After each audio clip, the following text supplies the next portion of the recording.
Blizzard, very, very cool mare. She's 8-year-old by Douglas, out of one of my best bloodlines actually. Her half-brother, Chicago, jumping 155 consistently in Italy.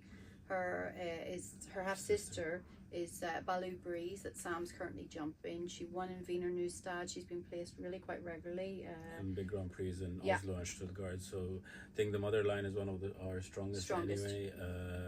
But yeah, Blizzard herself, I think she's a lot of quality. She's a bit under the radar because she hasn't really. She's 8, but she kind of. Yeah, we produced her really slowly because actually when she was 6, we thought she was 5. So but I think it did her good. Yeah. Because she's grown into herself. She's ready to go. She jumps 130 easy. Lots of technique, as you can see in the videos. She's really nice. She has super technique. Really, really good quality, and I think whoever is going to end up with her is going to be having a really nice horse. Yeah, a really nice horse to produce for someone wanting to jump the big classes later on.